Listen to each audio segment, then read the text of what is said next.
ನಮಸ್ಕಾರ. G Kannada news ಡಿಎನ್ಎಗೆ ಸ್ವಾಗತ. ಇವತ್ತು ಡಿಎನ್ಎಲ್ಲಿ ಪ್ರಮುಖವಾಗಿ ಹಲವು ವಿಚಾರಗಳನ್ನು ನಿಮ್ಮ ಮುಂದೆ ಪ್ರಸ್ತುತಪಡಿಸ್ತಾ ಇದ್ದೀವಿ.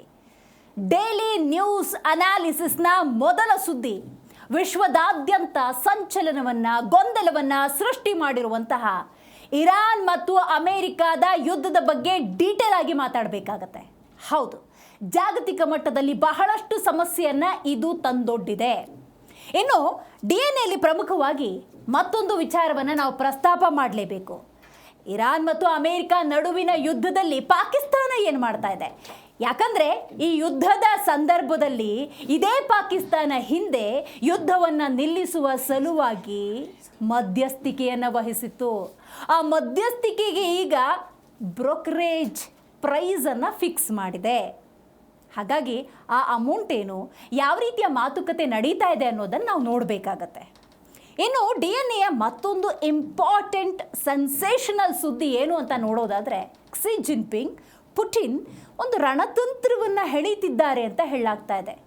ಈಗ ವಿಶ್ವಮಟ್ಟದಲ್ಲಿ ಏನಾಗಿದೆ ಅಂತ ನಾವು ನೋಡ್ತಾ ಹೋಗೋದಾದರೆ, ಒಂದು ಕಡೆ ರಷ್ಯಾ ಉಕ್ರೇನ್, ಮಗದೊಂದು ಕಡೆ ಅಮೆರಿಕ ಮತ್ತು ಇರಾನ್ ಯುದ್ಧದ ಸನ್ನಿವೇಶದಲ್ಲಿ ಜಾಗತಿಕವಾಗಿ ಸಮಸ್ಯೆಗಳ ಮೇಲೆ ಸಮಸ್ಯೆ ಆಗ್ತಿರಬೇಕಾದ್ರೆ ಈ ಇಬ್ಬರು ಸರ್ವೋಚ್ಚ ನಾಯಕರು ಅದೇನು ಮಾಡೋದಕ್ಕೆ ಹೊರಟಿದ್ದಾರೆ ಎನ್ನುವಂಥ ಕುತೂಹಲದ ಪ್ರಶ್ನೆ.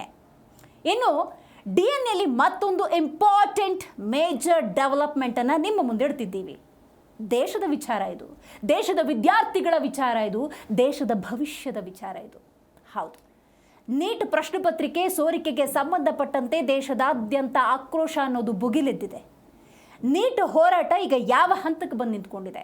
ಕೇಂದ್ರ ಸರ್ಕಾರ ಏನು ಹೇಳ್ತಿದೆ? ಪ್ರಧಾನಿ ನರೇಂದ್ರ ಮೋದಿ ಏನು ಹೇಳಿದ್ರು? ದೇಶದ ಪ್ರಧಾನಿ ನರೇಂದ್ರ ಮೋದಿ ಹೇಳಿದಂತಹ ಆ ವಿಚಾರವನ್ನು ಪ್ರತಿಭಟನಾ ನಿರತರು ಒಪ್ಪಿಕೊಂಡಿದ್ದಾರೆ. ಎಲ್ಲದರ ಬಗ್ಗೆ ಇವತ್ತಿನ ಡಿಎನ್ಎ ಅನಾಲಿಸಿಸ್ ಅನ್ನು ನಿಮ್ಮ ಮುಂದಿಡತ್ತೆ ನಾನು ದಿವ್ಯಶ್ರೀ.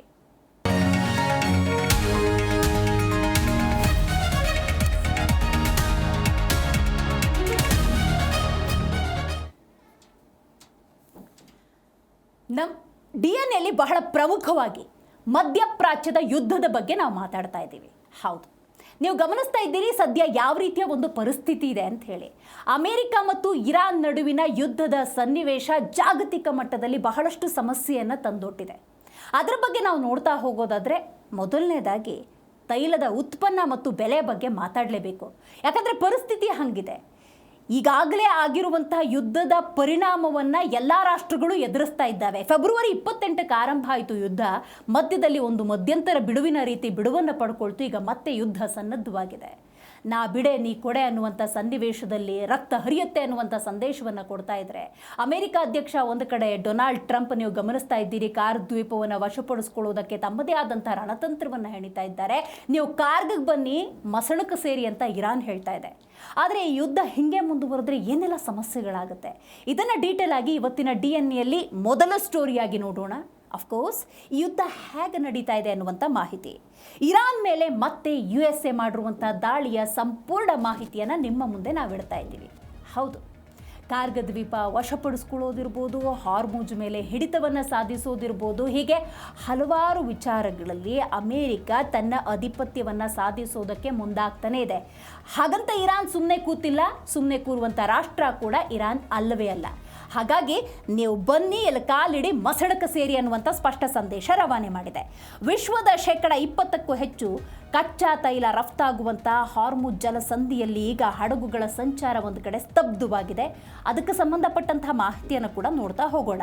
ಮೊದಲನೇದಾಗಿ ಇರಾನ್ ಮೇಲೆ ಮತ್ತೆ US ಮಾಡಿರುವಂತಹ ದಾಳಿ, ಅಂದರೆ ಅಮೆರಿಕ ಸಂಯುಕ್ತ ಸಂಸ್ಥಾನ USA ಮಾಡಿರುವಂಥ ದಾಳಿಯ ಬಗ್ಗೆ ನೋಡುವುದಾದರೆ, ಅಮೆರಿಕ ಸೇನೆಯಿಂದ 12ನೇ ಸುತ್ತಿನ ವಾಯು ದಾಳಿ ಮತ್ತು ಸೇನಾ ಕಾರ್ಯಾಚರಣೆ ನಡೆದಿದೆ.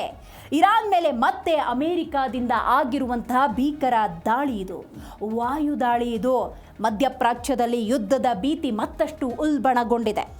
US ಅಧ್ಯಕ್ಷ, ಅಂದರೆ ಅಮೆರಿಕ ಅಧ್ಯಕ್ಷ ಡೊನಾಲ್ಡ್ ಟ್ರಂಪ್ ನೇರ ಆ ದೇಶದ ಬೆನ್ನಲ್ಲೇ ಅಮೆರಿಕ ಸೇನೆ ಇರಾನ್ನ ಮಿಲಿಟರಿ ನೆಲೆಗಳನ್ನು ಗುರಿಯಾಗಿಸಿಕೊಂಡು ಸತತ 12ನೇ ಸುತ್ತಿನ ಪ್ರಚಂಡ ದಾಳಿಯನ್ನು ನಡೆಸಿದೆ.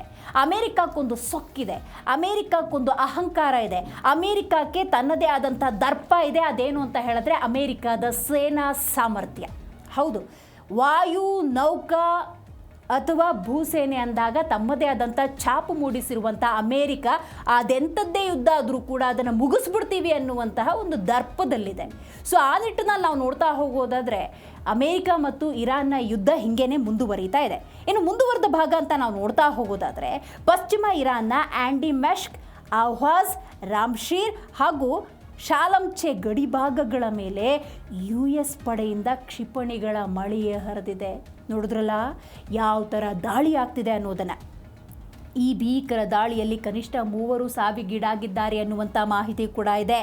ಹಲವರು ತೀವ್ರವಾಗಿ ಗಾಯಗೊಂಡಿದ್ದಾರೆ. ನೋಡಿ, ಯುದ್ಧಗಳು ನಡೆಯುವ ಸಂದರ್ಭದಲ್ಲಿ ಕೆಲವೊಂದು ಜಲಸ್ಥಾವರಗಳನ್ನು, ವಿದ್ಯುತ್ ಸ್ಥಾವರಗಳನ್ನು, ದೇಶದ ಆರ್ಥಿಕತೆಯನ್ನು ಹೊಡೆದುರುಳಿಸುವ ಸಲುವಾಗಿ ಮಾಡ್ತಾರೆ ನಿಜ. ಆದರೆ ನಾಗರಿಕರನ್ನು ಗುರಿಯಾಗಿಸ್ಕೊಂಡ್ರೆ ಅದನ್ನು ಯುದ್ಧ ಅಂತ ಕರೆಯೋದು ಅಸಾಧ್ಯ. ಅಲ್ಲೊಂದು ಅರಾಜಕತೆ, ಅಮಾನವೀಯ ನಡೆ ಅನ್ನೋದು ಕಂಡು ಬರುತ್ತೆ.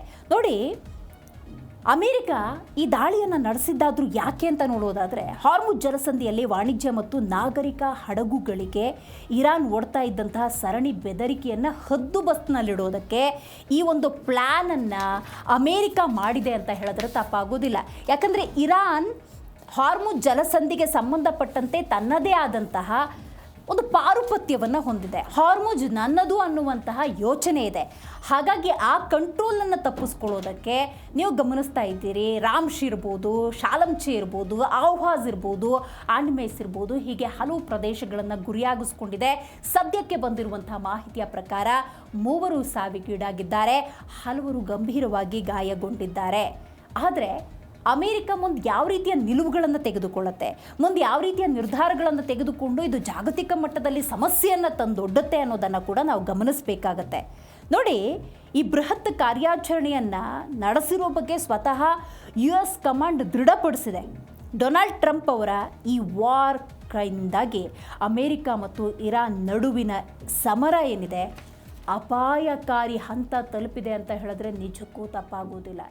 ಇದು ಕೇವಲ 2 ದೇಶಗಳ ಯುದ್ಧ ಅಲ್ಲ. We have to understand that. America ದೊಡ್ಡ ರಾಷ್ಟ್ರವೇ ಇರ್ಬೋದು, ಇರಾನ್ ದೊಡ್ಡ ಸಾಮರ್ಥ್ಯವನ್ನೇ ಹೊಂದಿರಬಹುದು. ಆದರೆ ಈ 2 ರಾಷ್ಟ್ರಗಳ ಯುದ್ಧದ ಸನ್ನಿವೇಶದಲ್ಲಿ ಇತರ ರಾಷ್ಟ್ರಗಳು ಬಲಿಯಾಗ್ತಾ ಇದ್ದಾವೆ. ಇನ್ನಾದರೂ ಕೂಡ ಇತರ ರಾಷ್ಟ್ರಗಳು ಮಧ್ಯಸ್ಥಿಕೆಯನ್ನು ವಹಿಸಿ ಈ ಯುದ್ಧವನ್ನು ಸಮಾಪ್ತಿ ಮಾಡುವಂಥ ನಿಟ್ಟಿನಲ್ಲಿ ಕಾರ್ಯೋನ್ಮುಖವಾಗಲೇಬೇಕಾಗಿದೆ.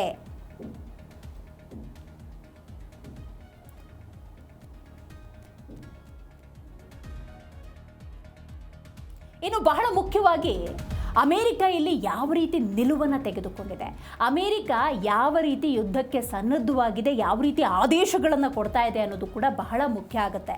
ಆ ಆಯಾಮದಲ್ಲಿ ನೋಡ್ತಾ ಹೋಗೋದಾದರೆ ಅಮೇರಿಕ ಸೇನೆಗೆ ಸಂಬಂಧಪಟ್ಟಂತೆ ಕೆಲ ಸೈನಿಕರನ್ನು ಕಳ್ಕೊಂಡಿದೆ. ನಿರಂತರವಾಗಿ ಆದಂತಹ ಇರಾನ್ ದಾಳಿಗೆ ಅಮೇರಿಕ ಕೂಡ ಆರ್ಥಿಕವಾಗಿ $37 ಬಿಲಿಯನ್ ಖರ್ಚು ಕೂಡ ಮಾಡ್ತಾ ಇದೆ. ಜೊತೆಗೆ ನೀವು ಗಮನಿಸಬಹುದು, ಬಹಳಷ್ಟು ಮಂದಿಯನ್ನು ಕಳ್ಕೊಂಡಿರೋದ್ರಿಂದಾಗಿ, ರಕ್ತ ಹರಿದಿರೋದ್ರಿಂದಾಗಿ ಅದಕ್ಕೆ ಪ್ರತೀಕಾರ ತಗೊಳ್ಳದೆ ಬಿಡೋದಿಲ್ಲ ಅನ್ನುವಂಥ ಸ್ಪಷ್ಟ ಸಂದೇಶವನ್ನು ಅಮೆರಿಕ ಅಧ್ಯಕ್ಷ ಡೊನಾಲ್ಡ್ ಟ್ರಂಪ್ ರವಾನೆ ಮಾಡಿರೋದ್ರಿಂದಾಗಿ ಮುಂದೇನಾಗುತ್ತೆ, ಯಾವ ಆದೇಶವನ್ನು ಅಮೆರಿಕ ಕೊಟ್ಟಿದೆ, ಅಮೆರಿಕ ಅಧ್ಯಕ್ಷ ಡೊನಾಲ್ಡ್ ಟ್ರಂಪ್ ತಲೆಯಲ್ಲಿ ಅದು ಯಾವ ವಿಚಾರ ಓಡ್ತಾ ಇದೆ ಅನ್ನೋದು ಕೂಡ ಬಹಳ ಕುತೂಹಲವನ್ನು ಹೆಚ್ಚು ಮಾಡಿದೆ. ಅಮೆರಿಕದ ನಾಗರಿಕರ, ಅಮೇರಿಕನ್ನರ ರಕ್ತ ಹರಿಸಿದ್ದಕ್ಕೆ ಪ್ರತೀಕಾರ ಖಂಡಿತವಾಗ್ಲೂ ತೀರಿಸ್ಕೊಳ್ತೀವಿ ಅನ್ನುವಂತಹ ಸಂದೇಶವನ್ನು ರವಾನೆ ಮಾಡಿರೋದ್ರಿಂದಾಗಿ ಈ ಯುದ್ಧ ಅಪಾಯಕಾರಿ ಮಟ್ಟವನ್ನು ತಲುಪಿದೆ ಅಂತ ಹೇಳಿದ್ರೆ ತಪ್ಪಾಗೋದಿಲ್ಲ. ಯಾಕೆ ಅಂತ ಹೇಳಿದ್ರೆ ಇರಾನ್, ನೀವಿಲ್ಲಿ ಗಮನಿಸಬಹುದು, ಇರಾನ್ ಈ ಯುದ್ಧವನ್ನು ಬಹಳ ಗಂಭೀರವಾಗಿ ಪರಿಗಣಿಸಿರುವುದರಿಂದಾಗಿ ಪೂರ್ಣ ಪ್ರಮಾಣದ ಯುದ್ಧ ಅಂತ ಕೂಡ ಘೋಷಣೆ ಮಾಡಿಬಿಟ್ಟಿದೆ.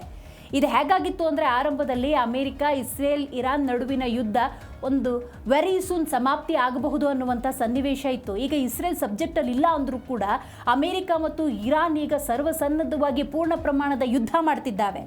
ಇರಾನ್ ಸದ್ಯದಲ್ಲೇ ಸರ್ವನಾಶ ಆಗೋಗುತ್ತೆ ಅಂತ ಅಮೇರಿಕ ಅಧ್ಯಕ್ಷ ಡೊನಾಲ್ಡ್ ಟ್ರಂಪ್ ಹೇಳಿದ್ದಾರೆ. ಅಂದರೆ ನಮ್ಮ ತಂಟೆಗೆ ಬಂದರೆ ನಾವು ಬಿಡೋದಿಲ್ಲ ಅನ್ನುವಂಥ ನೇರ ಸಂದೇಶವನ್ನು ರವಾನೆ ಮಾಡಿರೋದು. ಅಮೇರಿಕನ್ನರ ರಕ್ತ ಹರಿಸಿದ್ದಕ್ಕೆ ಟೆಹರಾನ್ ಅನುಭವಿಸಲೇಬೇಕಾದ ಕಾಲ ಹತ್ತಿರ ಬಂದಿದೆ ಅಂತ ಅಮೇರಿಕ ಅಧ್ಯಕ್ಷ ಡೊನಾಲ್ಡ್ ಟ್ರಂಪ್ ಪ್ರಚಂಡ ರಣೋದ್ಗಾರವನ್ನು ಮಾಡಿದ್ದಾರೆ. ಇರಾನ್ ಪಡೆಗಳು ನಡೆಸಿದ ಭೀಕರ ದಾಳಿಯಲ್ಲಿ ಅಮೇರಿಕದ 4 ಯೋಧರು ಹುತಾತ್ಮರಾಗಿದ್ದಾರೆ. ನಮ್ಮ ಯೋಧರನ್ನು ನಾವು ಕಳ್ಕೊಂಡಿದ್ದೀವಿ, ನಮ್ಮ ಯೋಧರ ಪ್ರಾಣ ತ್ಯಾಗಕ್ಕೆ ತಕ್ಕ ಉತ್ತರವನ್ನು ಕೊಡ್ತೀವಿ ಅನ್ನುವಂಥ ಸಂದೇಶ ಡೊನಾಲ್ಡ್ ಟ್ರಂಪ್ನದ್ದು.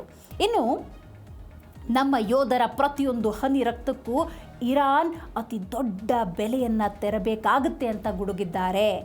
ಇಷ್ಟೇ ಅಲ್ಲ, ಟೆಹರಾನ್ಗೆ ಕೊನೆಯ ಎಚ್ಚರಿಕೆಯನ್ನು ಅಮೆರಿಕ ಅಧ್ಯಕ್ಷ ಡೊನಾಲ್ಡ್ ಟ್ರಂಪ್ ನೀಡಿದ್ದಾರೆ. ಏನದು ನೋಡ್ತಾ ಹೋಗೋದಾದರೆ, ಹಾರ್ಮುಜ್ ಜಲಸಂಧಿಯಲ್ಲಿ ವಾಣಿಜ್ಯ ಹಡಗುಗಳ ಮೇಲೆ ಇರಾನ್ ದಾಳಿಯನ್ನೇನಾದರೂ ಮುಂದುವರಿಸ್ತು ಅನ್ನೋದಾದರೆ, ಹಾರ್ಮುಜ್ ಜಲಸಂಧಿಯಲ್ಲಿ ವಾಣಿಜ್ಯ ಹಡಗುಗಳ ಮೇಲೆ ಏನಾದರೂ ಇರಾನ್ ದಾಳಿಯನ್ನು ನಡೆಸ್ತು ಅನ್ನೋದಾದರೆ, ಆ ದೇಶದ ಸೇತುವೆಗಳು, ವಿದ್ಯುತ್ ಸ್ಥಾವರಗಳನ್ನು ಬಾಂಬ್ ಹಾಕಿ ಬೂದಿ ಮಾಡುವುದಾಗಿ ಭೀಕರ ಬೆದರಿಕೆಯನ್ನು ಹಾಕಿದ್ದಾರೆ ಅಮೆರಿಕ ಅಧ್ಯಕ್ಷ ಡೊನಾಲ್ಡ್ ಟ್ರಂಪ್. ಅದನ್ನೇ ಉಲ್ಲೇಖ ಮಾಡ್ತಾ ಇದ್ದಿದ್ದು. ಯುದ್ಧಗಳು ಅಂದ ಸಂದರ್ಭದಲ್ಲಿ ನಾಗರಿಕರು ಗುರಿಯಾಗಬಾರದು, ಅಮಾನವೀಯ ಯುದ್ಧ ಆಗುತ್ತೆ, ನಾವು ಯಾವ ಕಾಲದಲ್ಲಿದ್ದೀವಿ. ಆದರೆ ಈ ಜಾಗತಿಕ ಯುಗದಲ್ಲಿ ನೀವು ಗಮನಿಸ್ತಾ ಇದ್ದೀರಿ, ಯುದ್ಧಗಳು ಅಂದಾಗ ಜಲಸ್ಥಾವರಗಳನ್ನು, ಯಾಕಂದರೆ ಕೊಲ್ಲಿ ರಾಷ್ಟ್ರಗಳು ಅಂದಾಗ ಬಾವಿ ತೋಡಿದ್ರೆ ಬರೋದು ಪೆಟ್ರೋಲ್, ನೀರು ಸಿಗೋದಿಲ್ಲ, ನೀರಿನ ಶುದ್ಧೀಕರಣ ಘಟಕಗಳಿರ್ತವೆ, ಅವುಗಳನ್ನು ಗುರಿಯಾಗಿಸ್ಕೊಂಡು ಯುದ್ಧ ಮಾಡ್ತಾರೆ.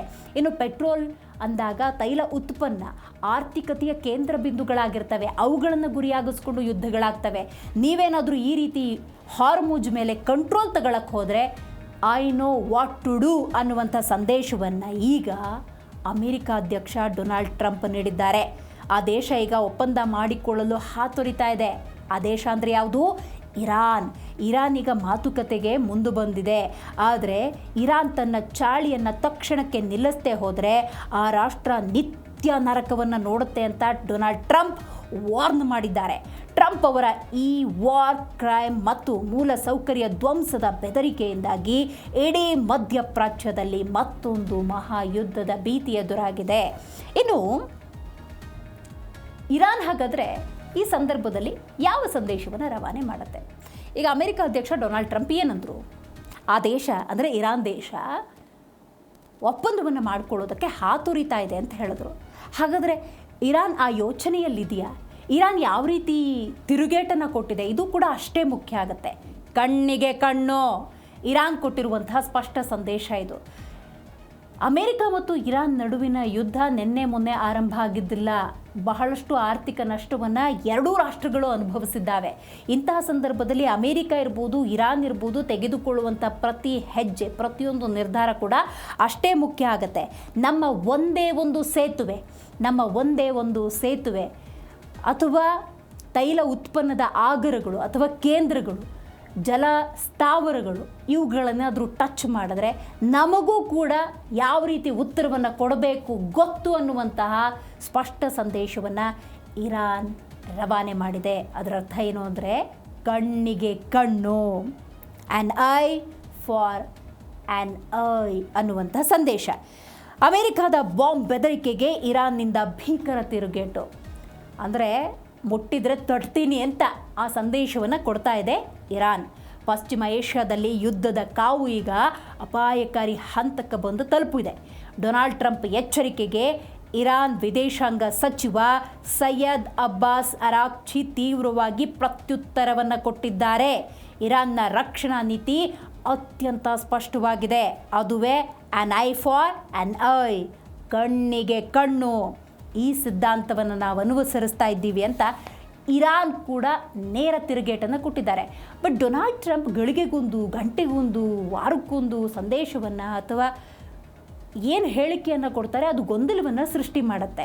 ಯಾಕಂದರೆ ಅಮೆರಿಕ ಅಧ್ಯಕ್ಷ ಡೊನಾಲ್ಡ್ ಟ್ರಂಪ್ ಇರಾನ್ ನಮ್ಮ ಜೊತೆ ಒಪ್ಪಂದವನ್ನು ಮಾಡಿಕೊಳ್ಳೋದಕ್ಕೆ ಹಾತೊರಿತಾ ಇದೆ ಅನ್ನುವಂಥ ಹೇಳಿಕೆಯನ್ನು ಓಪನ್ ಆಗಿ ಬಹಿರಂಗವಾಗಿ ಒಂದು ಕಡೆ ಕೊಟ್ಟಿದ್ದಾರೆ.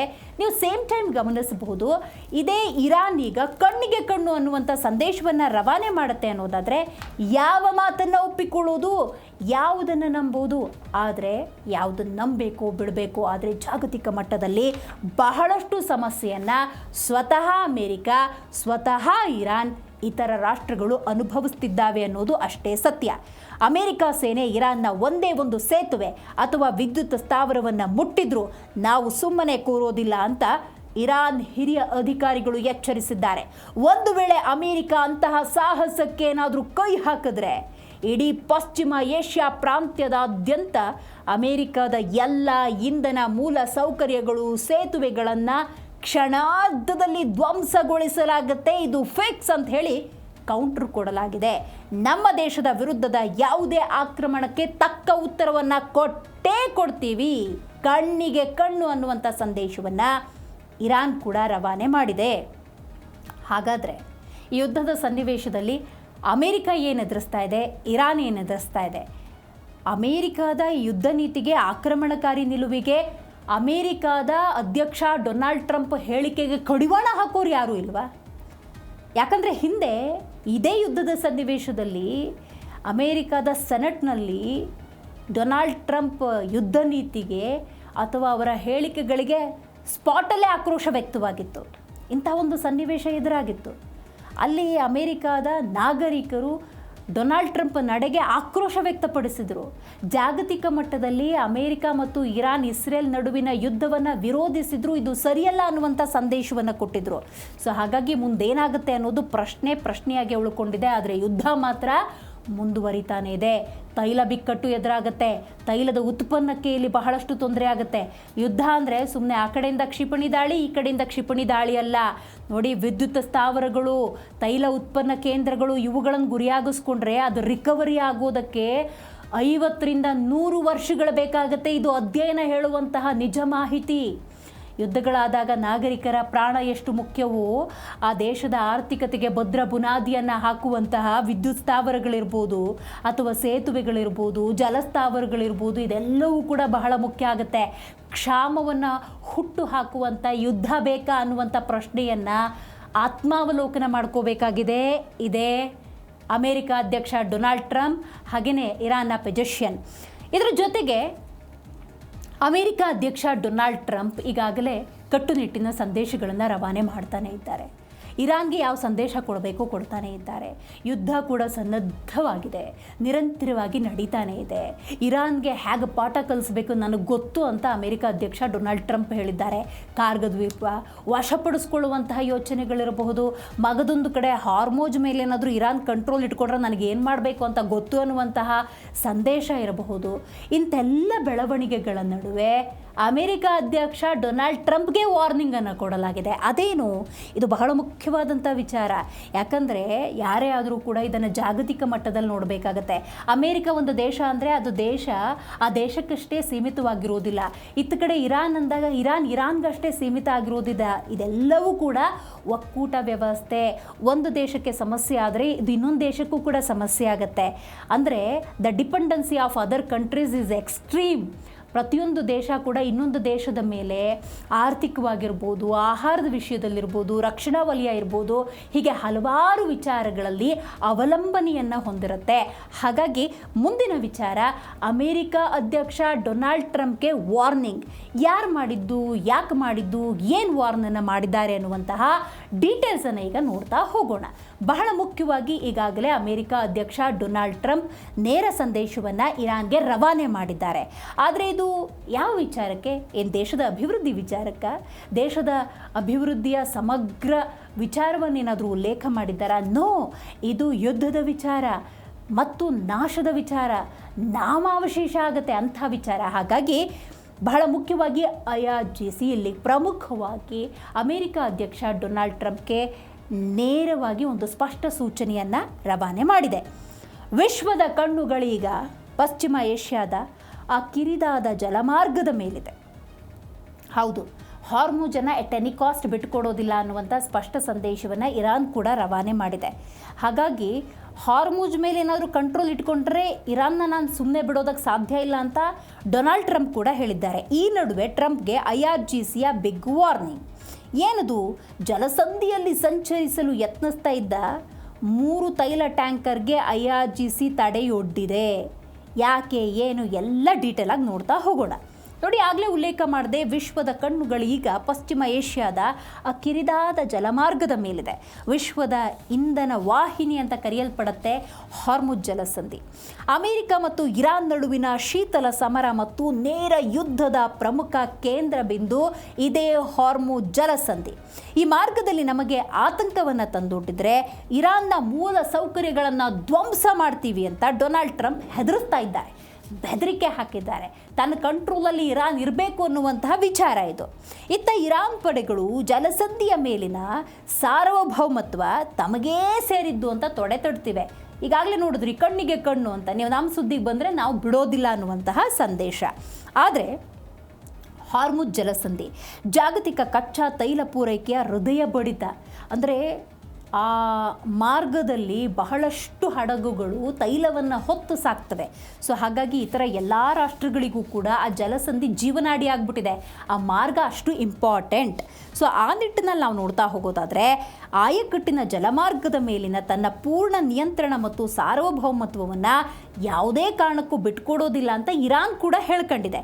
ಅಷ್ಟೇ ಅಲ್ಲ, ಇರಾನ್ನ ರಾಜಧಾನಿ ಟೆಹರಾನ್ ವಿಧಿಸಿರುವ ಕಠಿಣ ನಿಯಮಗಳು ಹಾಗೆಯೇ ಮಾರ್ಗದರ್ಶಿ ಸೂತ್ರಗಳನ್ನು ಪಾಲಿಸಿದರೆ ಮಾತ್ರ ಈ ಮಾರ್ಗದಲ್ಲಿ ವಾಣಿಜ್ಯ ಮತ್ತು ನಾಗರಿಕ ಹಡಗುಗಳ ಸಂಚಾರಕ್ಕೆ ಅವಕಾಶವನ್ನು ಕೊಡಲಾಗುತ್ತೆ ಅಂತ IRGC ಹೇಳಿದೆ. ಐ ರಿಪೀಟ್, ನೀವು ಗಮನಿಸಿ, ಇರಾನ್ನ ರಾಜಧಾನಿ ಟೆಹರಾನ್ ವಿಧಿಸಿರುವ ಕಠಿಣ ನಿಯಮಗಳು ಮತ್ತು ಮಾರ್ಗದರ್ಶಿ ಸೂತ್ರಗಳನ್ನು ಪಾಲಿಸಿದರೆ ಮಾತ್ರ, ಫಾಲೋ ಮಾಡಿದ್ರೆ ಮಾತ್ರ ಈ ಮಾರ್ಗದಲ್ಲಿ ವಾಣಿಜ್ಯ ಹಾಗೂ ನಾಗರಿಕ ಹಡಗುಗಳ ಸಂಚಾರಕ್ಕೆ ಅವಕಾಶ ಅಂತ IRGC ಹೇಳಿದೆ.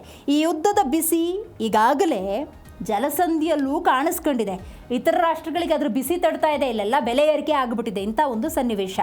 ಜಲಮಾರ್ಗದಲ್ಲಿ ಸಂಚರಿಸೋದಕ್ಕೆ ಯತ್ನಿಸ್ತಾ ಇದ್ದ 3 ಬೃಹತ್ ತೈಲ ಟ್ಯಾಂಕರ್ಗಳನ್ನು ಇರಾನ್ನ ರೆವಲ್ಯೂಷನರಿ ಗಾರ್ಡ್ಸ್ ತಡೆದು ನಿಲ್ಲಿಸಿದ್ದಾವೆ. ವೆರಿ ಇಂಪಾರ್ಟೆಂಟ್ ಪಾಯಿಂಟ್ ಇದು.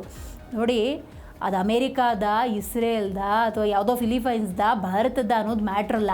ಬಟ್ ತನ್ನ ಕಂಟ್ರೋಲಲ್ಲಿ ಹಾರ್ಮುಜ್ ಇರಬೇಕು ಅಂಥೇಳಿ ಇರಾನ್ ಏನು ಮಾಡ್ತಿದೆ ಅನ್ನೋದು ಕೂಡ ಅಷ್ಟೇ ಮುಖ್ಯ ಆಗುತ್ತೆ. ಸೊ ಈಗೇನಾಗಿದೆ ಅಂತ ಹೇಳಿದ್ರೆ, ಈ ಕಾರ್ಯಾಚರಣೆಯ ಭೀತಿಯಿಂದಾಗಿ ಒಂದು ತೈಲ ಹಡಗಿನಲ್ಲಿ ಭೀಕರ ಸ್ಫೋಟ ಕೂಡ ಸಂಭವಿಸಿ ಬೆಂಕಿ ಹೊತ್ಕೊಂಡ್ರೆ ಉಳಿದೆರಡು ಹಡಗುಗಳು ಜೀವ ಭಯದಿಂದ ವಾಪಸ್ ಹೋಗ್ಬಿಟ್ಟಿದ್ದಾವೆ. ಸೊ ಹಾಗಾಗಿ ಎಲ್ಲ ಬೆಳವಣಿಗೆಯ ಬೆನ್ನಲ್ಲೇ ಪರಿಸ್ಥಿತಿ ಕೈಮೀರಿ ಹೋಗಿದೆ. ಇರಾನ್ನ ಅತ್ಯಂತ ಪ್ರಮುಖ ತೈಲ ರಫ್ತು ಕೇಂದ್ರ ಕಾರ್ಗ್ ದ್ವೀಪವನ್ನು ವಶಪಡಿಸಿಕೊಳ್ಳೋದಕ್ಕೆ ಅಮೆರಿಕ ಕೂಡ ಚಿಂತನೆ ನಡೆಸ್ತಾ ಇದ್ದು, ತನ್ನ ಭೂಸೇನೆಯನ್ನು ನೇರವಾಗಿ ನೆಲಕ್ಕಿಳಿಸೋದಕ್ಕೆ ಅಮೆರಿಕ ಅಧ್ಯಕ್ಷ ಡೊನಾಲ್ಡ್ ಟ್ರಂಪ್ ಕೂಡ ತನ್ನದೇ ಆದಂತಹ ಪ್ರಯತ್ನವನ್ನು ಮಾಡ್ತಾ ಇದ್ದಾರೆ. ಹಾಗಾದರೆ ಈ ಎಲ್ಲ ಪ್ರಯತ್ನಗಳು ಇತರ ರಾಷ್ಟ್ರಗಳಿಗೆ, ನೆರೆ ರಾಷ್ಟ್ರಗಳಿಗೆ ಯಾವ ರೀತಿ ಸಮಸ್ಯೆಯನ್ನು ತಂದೊಡ್ಡುತ್ತೆ? ನಾನು ಪ್ರತಿ ಬಾರಿ ಅಮೇರಿಕ ಇರಾನ್ ಯುದ್ಧವನ್ನು ಉಲ್ಲೇಖ ಮಾಡುವಾಗ ಇದು 2 ದೇಶಗಳ ಯುದ್ಧ ಮಾತ್ರ ಅಲ್ಲವೇ ಅಲ್ಲ, ಇದಕ್ಕೆ ಇತರ ರಾಷ್ಟ್ರಗಳ ಕನೆಕ್ಟಿವಿಟಿ ಅನ್ನೋದಿರುತ್ತೆ, ಕನೆಕ್ಟ್ ಆಗಿರ್ತವೆ ಅನ್ನೋದನ್ನು ಹೇಳ್ತಾನೆ ಇರ್ತೀನಿ. ಯಾಕೆ ಅಂತ ಹೇಳಿದ್ರೆ, ಒಂದು ದೇಶದಿಂದ ಮತ್ತೊಂದು ದೇಶಕ್ಕೆ ಆಹಾರ ಇರ್ಬೋದು, ತೈಲ ಇರ್ಬೋದು, ಈ ಥರದ ಯಾವುದೇ ವಿಚಾರಗಳ, ವಸ್ತುಗಳ, ಸರಕುಗಳ ವಿನಿಮಯ ಪ್ರಕ್ರಿಯೆ ಅನ್ನೋದಿದ್ದೇ ಇರುತ್ತೆ.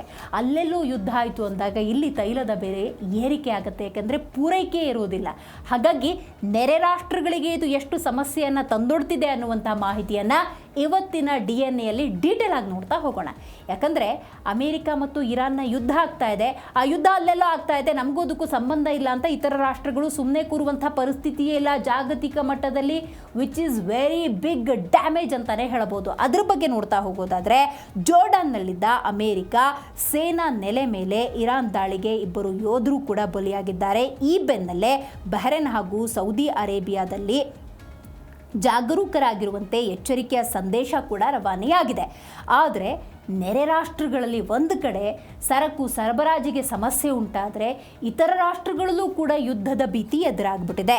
ನೋಡಿ, ಪಶ್ಚಿಮ ಏಷ್ಯಾವನ್ನು ಹೊತ್ತಿ ಉರಿಯುವಂತೆ ಈ ಯುದ್ಧ ಪರಿಸ್ಥಿತಿಯನ್ನು ಉಂಟು ಮಾಡಿದೆ.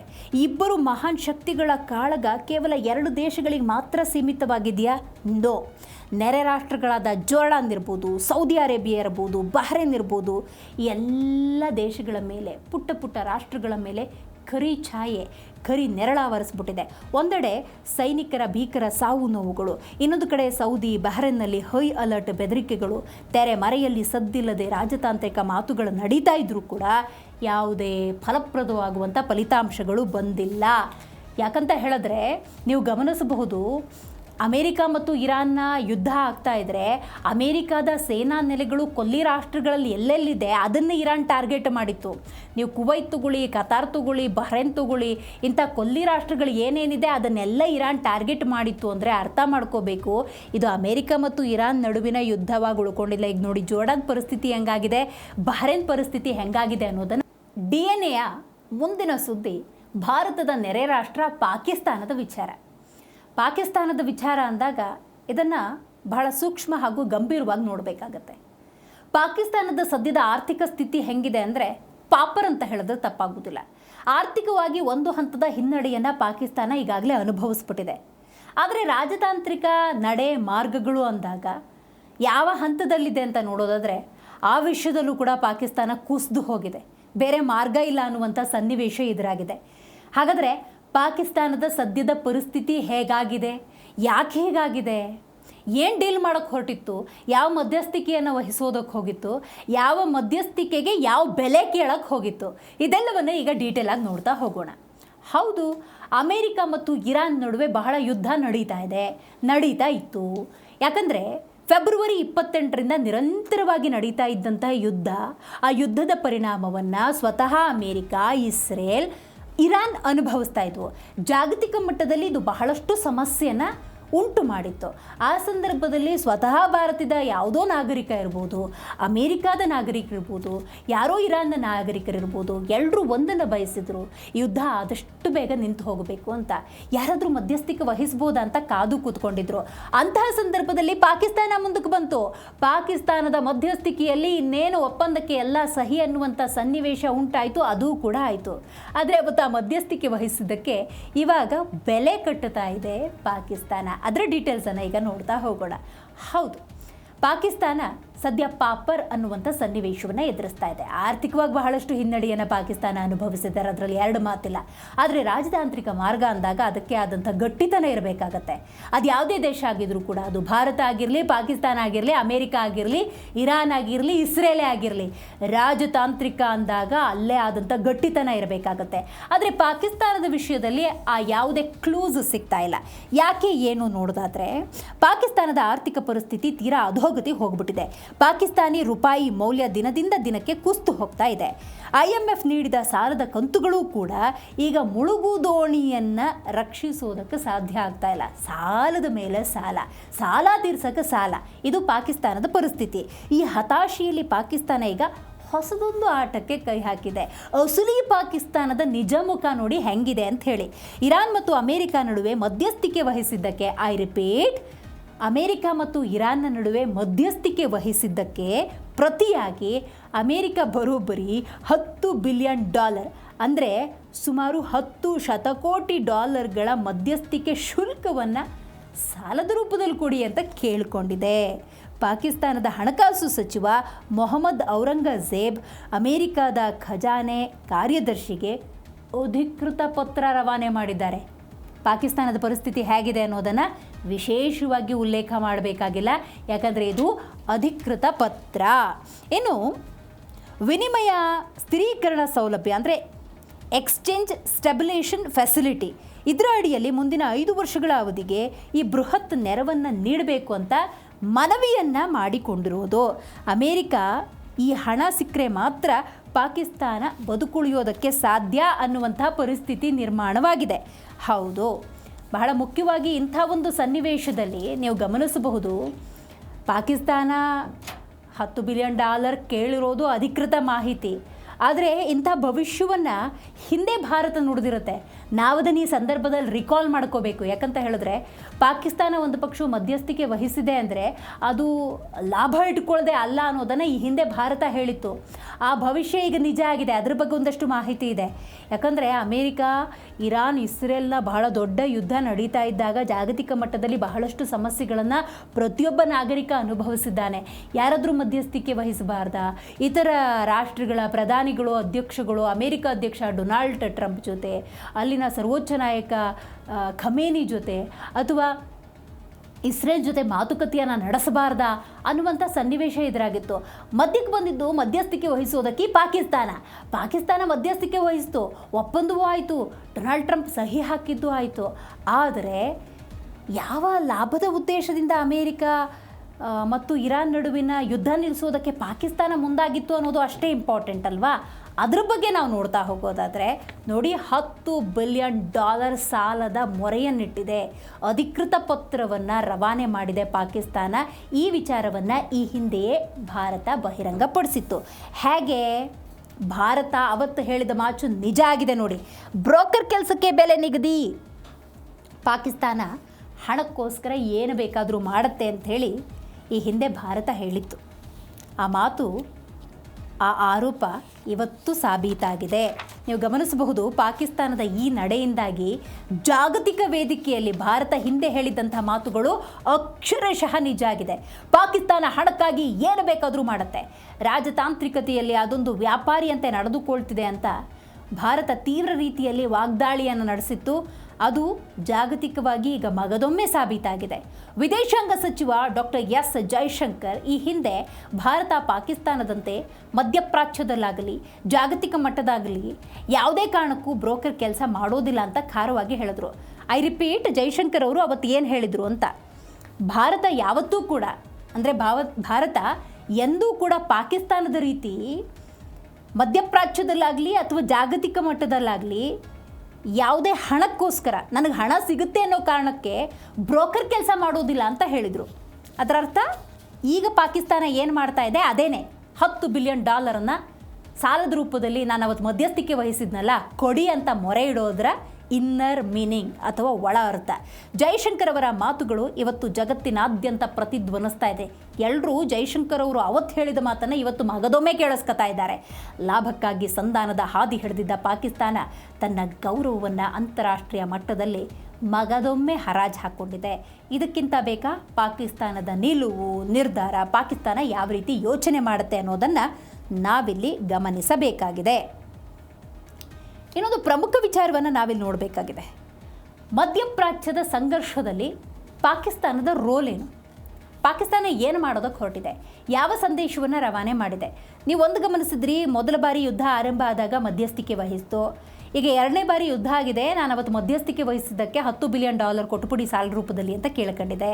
ಅದಕ್ಕೆ ಭಾರತ ಹಿಂದೇನು ಹೇಳಿತ್ತು, ಇವತ್ತು ಅದನ್ನು ಜೈಶಂಕರ್ ಅವರು ಹೇಳಿದ ಮಾತನ್ನು ರಿಪೀಟ್ ಮಾಡ್ಕೊಂಡು ಕೇಳ್ತಾ ಇದ್ದಾರೆ. ಇದು ಒಂದು ಭಾಗ. ಆದರೆ ಪಾಕಿಸ್ತಾನ ಈ ಅಮೇರಿಕ ಮತ್ತು ಇರಾನ್ನ ಯುದ್ಧದಲ್ಲಿ ಮತ್ತೊಂದು ವಿಚಾರವನ್ನು ಉಲ್ಲೇಖ ಮಾಡಿದೆ, ಅಂದರೆ ಒಂದು ಎಚ್ಚರಿಕೆಯ ಸಂದೇಶವನ್ನು ರವಾನೆ ಮಾಡಿದೆ. ಅದೇನು ನೋಡೋದಾದರೆ ಹೌತಿ ಬಂಡುಕೋರರಿಗೆ ಎಚ್ಚರಿಕೆಯ ಸಂದೇಶ. ಹಾಗಾದರೆ ಪಾಕಿಸ್ತಾನ ಏನು ಹೇಳಿದೆ, ಯಾವ ವಿಚಾರವನ್ನು ಪ್ರಸ್ತಾಪ ಮಾಡಿದೆ, ಯಾರಿಗೆ ಹೇಳಿದೆ, ಇದಕ್ಕೆ ಸಂಬಂಧಪಟ್ಟಂಥ ಡೀಟೇಲ್ಸನ್ನು ಈಗ DNA ನೋಡ್ತಾ ಹೋಗೋಣ. ಮಧ್ಯಪ್ರಾಚ್ಯದ ಸಂಘರ್ಷದಲ್ಲೂ ಕೂಡ ಪಾಕಿಸ್ತಾನ ತನ್ನದೇ ಆದಂಥ ಪ್ರಯತ್ನವನ್ನು ಮುಂದುವರಿಸಿದೆ ಅಥವಾ ತಲೆ ಹಾಕಿದೆ.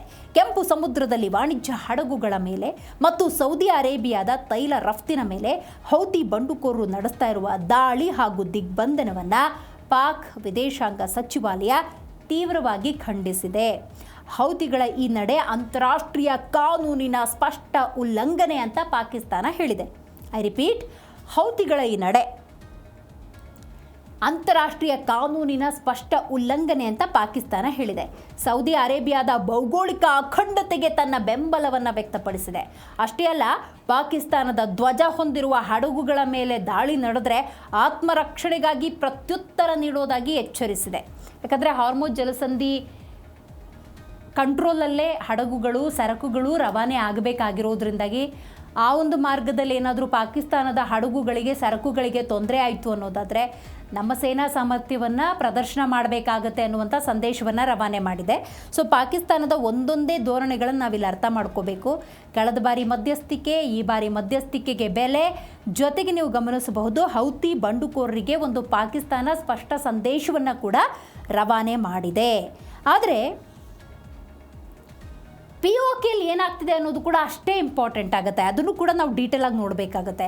ಬಟ್ ಇಲ್ಲಿ ಗಮನಿಸಬಹುದು, ಬಂಡುಕೋರರ ವಿಷಯದಲ್ಲಿ ಈ ಪಾಕಿಸ್ತಾನ ಯಾವ ಸಂದೇಶವನ್ನು ರವಾನೆ ಮಾಡಿದೆ ಅಂತ, ಯಾವ ವಿಷಯದಲ್ಲಿ, ಬಂಡುಕೋರರ ವಿಷಯದಲ್ಲಿ ಅನ್ನೋದು ಕೂಡ ಅಷ್ಟೇ ಸ್ಪಷ್ಟ.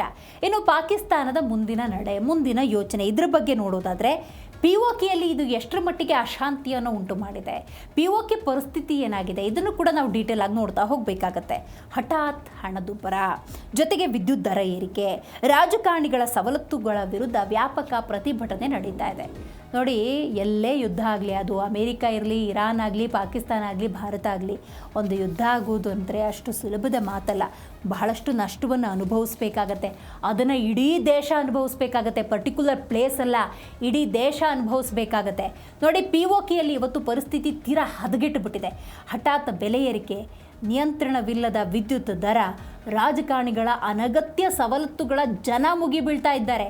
ಯಾಕೆ ರಾಜಕಾರಣಿಗಳಿಗೆ ಇಷ್ಟೆಲ್ಲ ಸವಲತ್ತು ಅನ್ನುವಂಥ ನೇರ ಪ್ರಶ್ನೆ. ಜಮ್ಮು ಕಾಶ್ಮೀರ ಜಂಟಿ ಅವಾಮಿ ಕ್ರಿಯಾ ಸಮಿತಿ ನೇತೃತ್ವದಲ್ಲಿ ಮುಜಾಫರ್ಬಾದ್ ಕಡೆಗೆ ಬೃಹತ್ ಲಾಂಗ್ ಮಾರ್ಚ್ ನಡೀತಾ ಇದೆ. ಪ್ರತಿಭಟನಾಕಾರರನ್ನು ಹತೋಟಿಗೆ ತರೋದಕ್ಕೆ ಪಾಕ್ ಸೇನೆ ಮತ್ತು ಪೊಲೀಸರು ನಡೆಸಿದ ಹಿಂಸಾತ್ಮಕ ದಾಳಿಯಲ್ಲಿ 30ಕ್ಕೂ ಹೆಚ್ಚು ನಾಗರಿಕರು ಬಲಿಯಾಗಿ ಹೋಗಿದ್ದಾರೆ. POKಯಲ್ಲಿ ನೋಡಿ ಏನೆಲ್ಲ ಆಗ್ತಾ ಇದೆ ಅಂಥೇಳಿ. ಇದು ಬಹಳ ನೋವಿನ ಸಂಗತಿ. ಯಾಕಂತ ಹೇಳಿದ್ರೆ ಒಂದು ದೇಶ ತನ್ನ ದೇಶವನ್ನು ಸಮರ್ಥವಾಗಿ ನಡೆಸೋದಿಲ್ಲ ಅನ್ನೋದಾದರೆ, ತನ್ನ ದೇಶವನ್ನು ನಡೆಸೋದಕ್ಕೆ ಸಾಲದ ಮೊರೆಯನ್ನು ಹೋಗುತ್ತೆ ಅನ್ನೋದಾದರೆ, ತನ್ನ ದೇಶದ ನಾಗರಿಕರ ದೃಷ್ಟಿಯಿಂದ ಸರಿಯಾದಂಥ ನಿಲುವುಗಳನ್ನು ತಗೊಂಡಿಲ್ಲ ಅನ್ನೋದಾದರೆ ಇದಕ್ಕಿಂತ ವಿಪರ್ಯಾಸ ಮತ್ತೊಂದಿಲ್ಲ. ಇನ್ನು ನವಾಜ್ ಶರೀಫ್ ಅವರು ಇಲ್ಲಿ ಬಹಳ ಮುಖ್ಯವಾದಂಥ ಪಾತ್ರವನ್ನು ವಹಿಸ್ತಾ ಇದ್ದಾರೆ. ಯಾಕಂದರೆ POK ಪ್ರಧಾನಿಯಾಗುವ ಆಸೆ ನವಾಜ್ ಶರೀಫ್ ಅವ್ರಿಗೆ. ಅದ್ರ ಬಗ್ಗೆ ಒಂದಷ್ಟು ಡೀಟೇಲ್ಸ್ ಇದೆ. ಪಾಕಿಸ್ತಾನದ ಒಂದೊಂದೇ ವಿಚಾರ ಹೊಸ ಹೊಸ ಆಯಾಮಗಳನ್ನು ಸೃಷ್ಟಿ ಮಾಡ್ತಾ ಇದೆ ಅಂತ ಹೇಳಿದ್ರೆ ತಪ್ಪಾಗೋದಿಲ್ಲ. ನೀವು ಒಂದು ಕಡೆ ಗಮನಿಸಿದ್ರಿ POKಯಲ್ಲಿ ಯಾವ ರೀತಿ ಪರಿಸ್ಥಿತಿ ಇದೆ ಅಂತೇಳಿ. ಅಲ್ಲಿ ಹಣದುಬ್ಬರ ಹೆಚ್ಚಾಗಿದೆ, ಪರಿಸ್ಥಿತಿ ಆರ್ಥಿಕವಾಗಿ ಬಲಹೀನ ಆಗಿಬಿಟ್ಟಿದೆ. ಇದರ ನಡುವೆ ನೋಡಿ, ಪಾಕಿಸ್ತಾನದಲ್ಲಿ ಆರ್ಥಿಕ ಸವಾಲುಗಳ ನಡುವೆ ರಾಜಕಾರಣಿಗಳ ಅಧಿಕಾರದ ದಾಹ ಎಷ್ಟರ ಮಟ್ಟಿಗಿದೆ. ಅಧಿಕಾರದ ದಾಹ ಅದು ಯಾವ ದೇಶಕ್ಕೆ ಹೋದರೂ ಕಡಿಮೆ ಆಗೋದಿಲ್ಲ ಅಂತ ಅನಿಸುತ್ತೆ. ಪಾಕಿಸ್ತಾನದ ಮಾಜಿ ಪ್ರಧಾನಿ ನವಾಜ್ ಶರೀಫ್ ಈಗ ಪಾಕ್ ಆಕ್ರಮಿತ ಕಾಶ್ಮೀರ ಅಂದರೆ POK ಇದರ ಪ್ರಧಾನಿಯಾಗೋ ಬಯಕೆಯನ್ನು ವ್ಯಕ್ತಪಡಿಸಿದ್ದಾರೆ.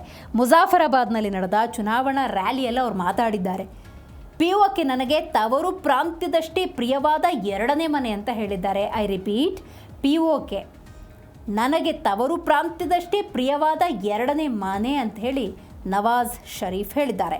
ಅಲ್ಲಿನ ಮೂಲಸೌಕರ್ಯ, ಅಭಿವೃದ್ಧಿ ಕಾಮಗಾರಿಗಳನ್ನು ವೈಯಕ್ತಿಕವಾಗಿ ಮೇಲ್ವಿಚಾರಣೆ ಮಾಡೋದಕ್ಕೆ ತಮಗೆ POK ಪ್ರಧಾನಿ ಪಟ್ಟ ಕೊಡಿ ಅಂತ ತಮ್ಮ ಸಹೋದರ ಹಾಗೂ ಹಾಲಿ ಪ್ರಧಾನಿ ಶಹಬಾಜ್ ಶರೀಫ್ ಬಳಿ ಕೇಳ್ಕೊಳ್ಳೋದಾಗಿ ನವಾಜ್ ಶರೀಫ್ ಹೇಳಿದ್ದಾರೆ. ನೋಡಿದ್ರಲ್ಲ ಯಾವ ರೀತಿ ಪಾಕಿಸ್ತಾನ ನಿಲುವುಗಳನ್ನು ತೆಗೆದುಕೊಳ್ತಾ ಇದೆ ಅಂಥೇಳಿ.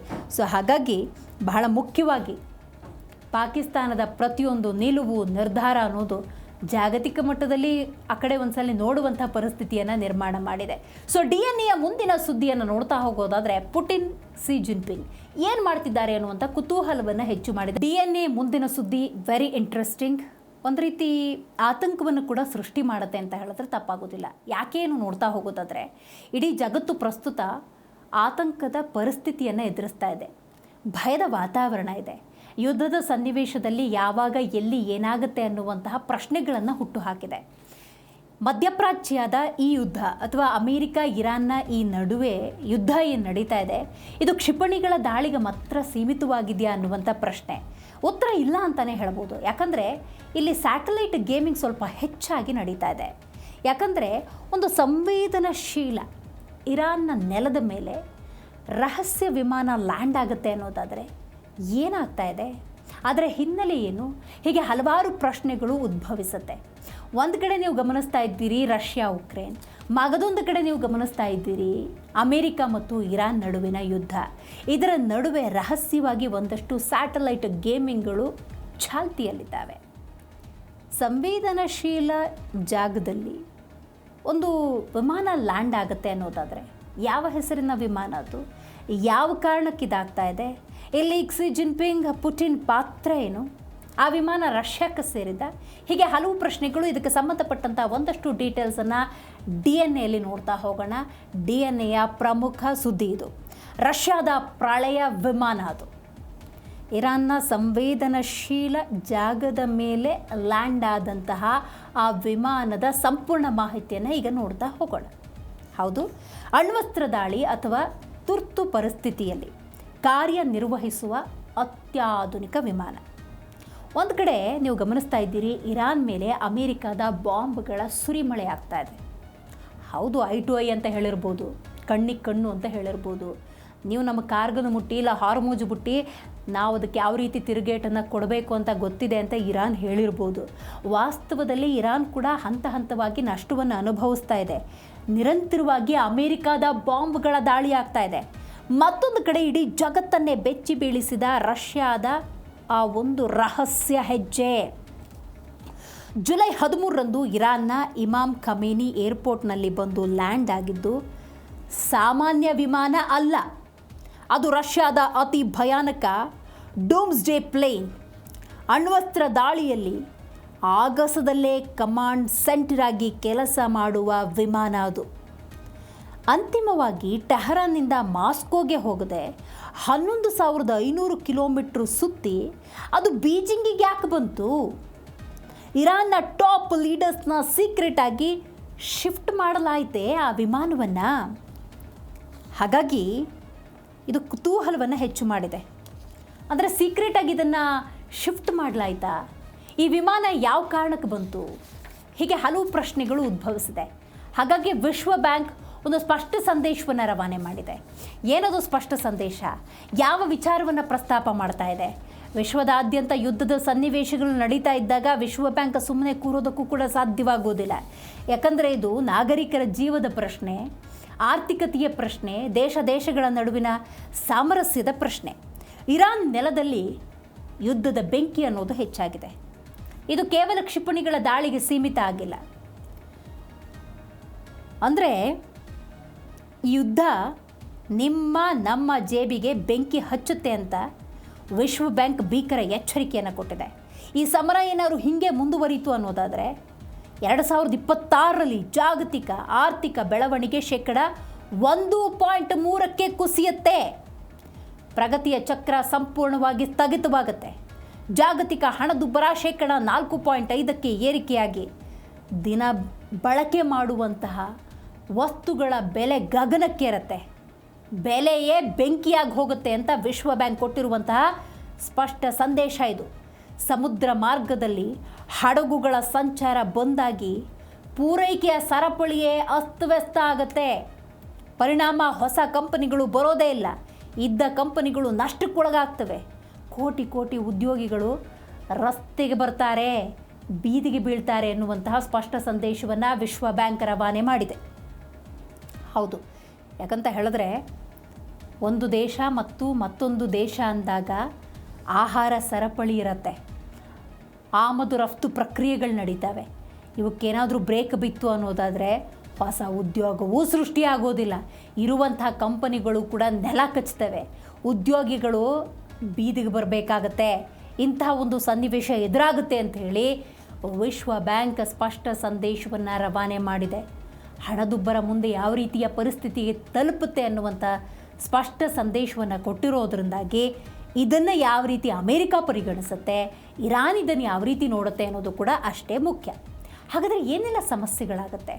ಯಾಕಂದರೆ ಇದು ಯಾವುದೋ ಸಣ್ಣ ಪುಟ್ಟ ದೇಶಗಳ ನಡುವಿನ ಯುದ್ಧ ಅಲ್ಲ. ವಿಶ್ವದ ದೊಡ್ಡಣ್ಣ ಅಂತ ಕರೆಸ್ಕೊಳ್ಳೋ ಅಮೇರಿಕಾದ ಜೊತೆ ತೈಲದ ವಿಷಯದಲ್ಲಿ ದೊಡ್ಡಣ್ಣ ಅನಿಸ್ಕೊಂಡಿರುವಂತಹ ಇರಾನ್ ಮಾಡ್ತಿರುವಂಥ ಯುದ್ಧ. ಯಾಕಂದರೆ ತೈಲದ ಸಂಪನ್ಮೂಲ ಮೂಲ ಉತ್ಪನ್ನ ಈ ಕೊಲ್ಲಿ ರಾಷ್ಟ್ರಗಳು ಮತ್ತು ಇರಾನ್ನಲ್ಲಿ ಅತಿ ಹೆಚ್ಚಾಗುತ್ತೆ. ಮೋರೋವರ್ ಎಲ್ಲೇ ತೈಲ ಸಿಕ್ಕಿದ್ರೂ ಕೂಡ ಇರಾನ್ನ ಹಾರ್ಮುಜ್ ಜಲಸಂಧಿಯ ಮಾರ್ಗದಲ್ಲೇ ಸಂಚಾರ ಮಾಡಬೇಕಾಗತ್ತೆ. ಒಂದು ಕಡೆ ಆರ್ಥಿಕತೆಗೆ ಇತರ ರಾಷ್ಟ್ರಗಳು ಅಮೇರಿಕಾದ ಜೊತೆ ಒಂದು ಡಿಪೆಂಡೆನ್ಸಿಯನ್ನು ಹೊಂದಿದ್ದಾವೆ. ತೈಲಕ್ಕೆ ಇರಾನ್ನ ಜೊತೆ ಡಿಪೆಂಡೆನ್ಸಿಯನ್ನು ಹೊಂದಿರೋದ್ರಿಂದಾಗಿ ಏನೆಲ್ಲ ಸಮಸ್ಯೆಗಳು ಎದುರಾಗ್ಬೋದು, ಅದಕ್ಕೆ ಸಂಬಂಧಪಟ್ಟಂಥ ಡೀಟೇಲ್ಸನ್ನು ನೋಡ್ತಾ ಹೋಗೋದಾದರೆ ತೈಲದ ಬಿಕ್ಕಟ್ಟು. ಎಸ್, ವಿಶ್ವದ ಪೆಟ್ರೋಲ್ ಪಂಪ್ ಅಂತ ಕರೆಯಲ್ಪಡುವ ಮಧ್ಯಪ್ರಾಚ್ಯದಲ್ಲಿ ಯುದ್ಧ ಏನಾದ್ರು ತೀವ್ರಗೊಳ್ತು ಅನ್ನೋದಾದರೆ ಅದರ ನೇರ ಪೆಟ್ಟು ಬೀಳೋದು ಪ್ರತಿಯೊಬ್ಬರ ಅಡುಗೆ ಮನೆಗೆ. ಕಚ್ಚಾ ತೈಲ ಮತ್ತು ಅನಿಲದ ಅಭಾವ ಸೃಷ್ಟಿಯಾಗಿ ಪೆಟ್ರೋಲ್ ಡೀಸೆಲ್ ದರ ಗಗನಕ್ಕೇರುತ್ತೆ. ಇಂಧನ ಬೆಲೆ ಏರಿಕೆ ಆಗ್ತಾ ಇದ್ದಂತೆ ಲಾರಿಗಳಿರ್ಬೋದು, ರೈಲಿರ್ಬೋದು, ವಿಮಾನ ಸಾರಿಗೆ ವೆಚ್ಚ ಹೆಚ್ಚಾಗುತ್ತೆ. ಯಾಕೆ ಲಾರಿಯನ್ನು ಪ್ರಸ್ತಾಪ ಮಾಡಿದ್ದೀವಿ ಅಂದರೆ ಸರಕು ಸಾಗಣೆಯನ್ನು ದೇಶದ ಮಟ್ಟಿಗೆ ರವಾನೆ ಮಾಡೋದು ಲಾರಿಗಳಲ್ಲೇ. ಇನ್ನು ರೈಲಿರ್ಬೋದು, ಗೂಡ್ಸ್ ಟ್ರೈನ್ಗಳಿರುತ್ತೆ, ವಿಮಾನಗಳಲ್ಲಿ ಸರಕು ಸಾಗಣೆ ಆಗುತ್ತೆ, ಹಡಗುಗಳು, ಇದರಲ್ಲೆಲ್ಲ ಸಾರಿಗೆ ವೆಚ್ಚ ಅನ್ನೋದು ಹೆಚ್ಚಾಗುತ್ತೆ. ಅಂದರೆ ಸಾಗಾಣಿಕೆ ವೆಚ್ಚ ಹೆಚ್ಚಾಗುತ್ತೆ. ತರಕಾರಿ, ಧಾನ್ಯ, ಹಾಲು, ದಿನಸಿ ಪ್ರತಿಯೊಂದರ ಬೆಲೆ ನಿಮ್ಮ ಬಜೆಟ್ಗಿಂತಲೂ ಹೆಚ್ಚಾಗುತ್ತೆ. ಅಂದರೆ ಒಂದು ಮನೆ ನಡಿಬೇಕು ಅಂದರೆ ಒಂದು ಬಜೆಟ್ ಇಟ್ಕೊಂಡಿರ್ತೀರಿ. ಒಂದು ಪಕ್ಷ ಈ ಯುದ್ಧ ಮುಂದುವರಿಯಿತು ಅನ್ನೋದಾದರೆ ಡಬ್ಬಲ್ಲು ಆಗ್ಬೋದು, ತ್ರಿಬ್ಬಲ್ಲು ಆಗ್ಬೋದು ಅಂಥ ಪರಿಸ್ಥಿತಿಯನ್ನು ಎದುರಿಸಬೇಕಾಗುತ್ತೆ. ಕಚ್ಚಾ ವಸ್ತುಗಳ ಬೆಲೆ ಏರಿಕೆಯಿಂದ ಉತ್ಪಾದನಾ ವೆಚ್ಚ ಹೆಚ್ಚಾಗಿ ಮಾರುಕಟ್ಟೆಯಲ್ಲಿ ಪ್ರತಿಯೊಂದು ವಸ್ತುವಿನ ಬೆಲೆ ದುಬಾರಿಯಾಗುತ್ತೆ. ಅದರ ನೇರ ಪರಿಣಾಮವನ್ನು ಎದುರಿಸಬೇಕಾಗತ್ತೆ.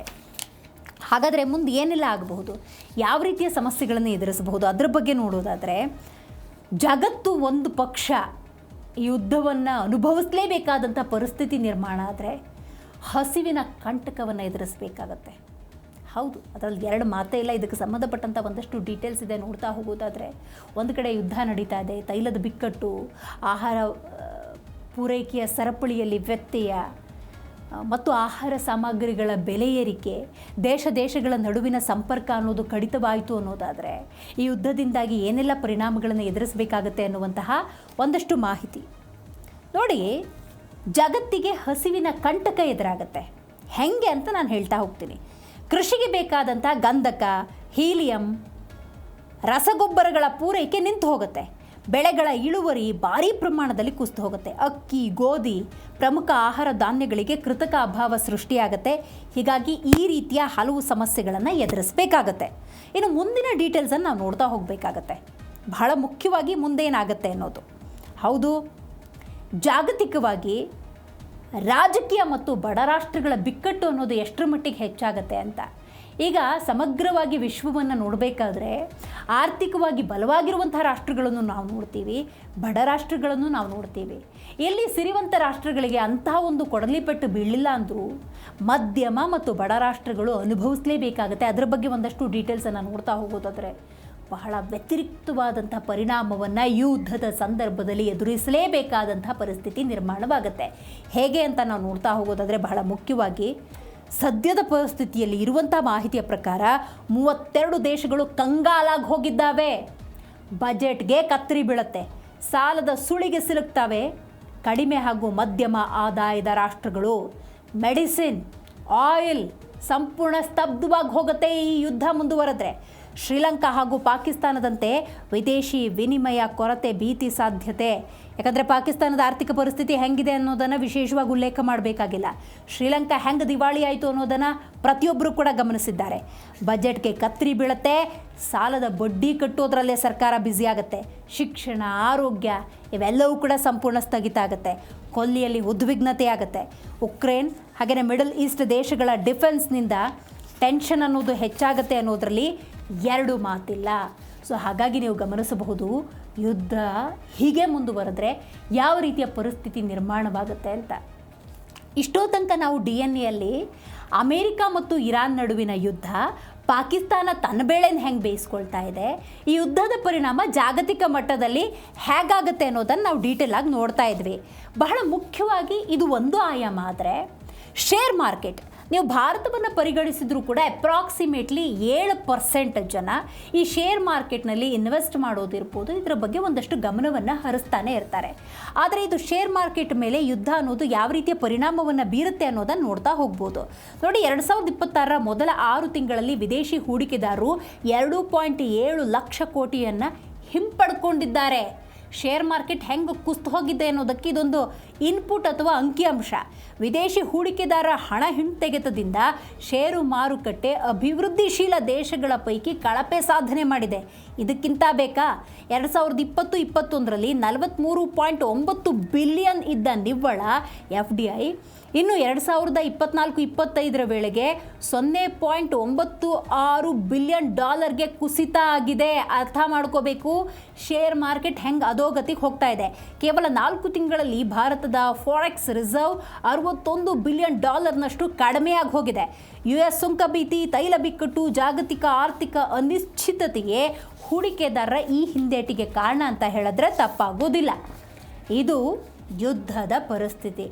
ಒಂದೊಂದೇ ಮಾಹಿತಿಯನ್ನು ನೀವು ನೋಡ್ತಾ ಹೋದರೆ ಯುದ್ಧ ಯಾವ ರೀತಿ ಪರಿಣಾಮವನ್ನು ಉಂಟು ಮಾಡುತ್ತೆ ಅನ್ನೋದನ್ನು ಅರ್ಥ ಮಾಡ್ಕೋಬೇಕು. ಸೊ ಇದುವರೆಗೂ DNA ಯುದ್ಧದ ಪರಿಣಾಮ, ಪಾಕಿಸ್ತಾನ ಹೆಂಗೆ ತನ್ನ ಬೇಳೆ ಬೇಯಿಸ್ಕೊಳ್ತಾ ಇದೆ, ಶೇರ್ ಮಾರ್ಕೆಟ್ ಇರ್ಬೋದು, ಬಡ ರಾಷ್ಟ್ರಗಳಿರ್ಬೋದು, ಮಧ್ಯಮ ವರ್ಗಕ್ಕೆ ಯಾವ ರೀತಿ ತೊಂದರೆ ಮಾಡುತ್ತೆ ಅಂತ. ಭಾರತದಲ್ಲೊಂದು ಯುದ್ಧ ನಡೀತಾ ಇದೆ, ಅದರ ಬಗ್ಗೆ ನಾವು ಮಾತಾಡಲೇಬೇಕು. ಹೌದು, ನೀಟ್ ಪ್ರಶ್ನೆ ಪತ್ರಿಕೆ ಸೋರಿಕೆಗೆ ಸಂಬಂಧಪಟ್ಟಂತೆ ನೀವು ಗಮನಿಸ್ತಾ ಇದ್ದೀರಿ, ದೇಶದಾದ್ಯಂತ ಆಕ್ರೋಶ ಅನ್ನೋದು ಹೆಚ್ಚಾಗಿದೆ. ದೆಹಲಿಯ ಜಂತರ್ ಮಂತರ್ನಲ್ಲಿ ನಡೀತಾ ಇದ್ದಂಥ ಹೋರಾಟ ಇವತ್ತು ರಾಜ್ಯಗಳನ್ನು ತಲುಪಿದೆ, ಜಿಲ್ಲೆಗಳನ್ನು ತಲುಪಿದೆ. ಪ್ರತಿಯೊಬ್ಬ ವಿದ್ಯಾರ್ಥಿ ದೆಹಲಿಯತ್ತ ತೆರಳ್ತಾ ಇದ್ದರೆ ಹಲವರು ರಾಜ್ಯ ಮಟ್ಟದಲ್ಲಿ ಹೋರಾಟವನ್ನು ಮಾಡ್ತಾ ಇದ್ದಾರೆ. ಇದಕ್ಕೆ ಸಂಬಂಧಪಟ್ಟಂತಹ ಒಂದಷ್ಟು ಡೀಟೇಲ್ಸನ್ನು ನಾವು ನೋಡ್ತಾ ಹೋಗಬೇಕಾಗತ್ತೆ ಇವತ್ತಿನ DNA. ಬಹಳ ಮುಖ್ಯವಾಗಿ ಜೆನ್ಜಿ ಮಾಡ್ತಿರುವಂತಹ ದೆಹಲಿಯ ಹೋರಾಟ ಇದು. ಮೂಲ ವಿಚಾರ ಬಹಳ ಮುಖ್ಯವಾಗಿ ನೀವು ಗಮನಿಸೋದಾದರೆ ಪೇಪರ್ ಲೀಕ್ ಪ್ರಕರಣವನ್ನು ಗಂಭೀರವಾಗಿ ತೆಗೆದುಕೊಂಡಿರುವಂತಹ CJP ಅಥವಾ ಜೆನ್ಸಿಗಳು ನಿರಂತರವಾಗಿ ಹೋರಾಟವನ್ನು ಮಾಡ್ತಾ ಹೋದರು. ಅದರ ಪರಿಣಾಮ ಏನೇನಾಗಿದೆ ನೋಡ್ತಾ ಹೋಗೋದಾದರೆ, ಬಹಳ ಮುಖ್ಯವಾಗಿ ಲಕ್ಷಾಂತರ ವಿದ್ಯಾರ್ಥಿಗಳು ಜಂತರ್ ಮಂತರ್ನಲ್ಲಿ ನ್ಯಾಯಯುತವಾದಂಥ ಹೋರಾಟವನ್ನು ಮಾಡ್ತಾ ಇದ್ರು. ಇವತ್ತು ಪರಿಸ್ಥಿತಿ ಬದಲಾಗಿದೆ, ವಿಕೋಪ್ ಹೋಗಿದೆ.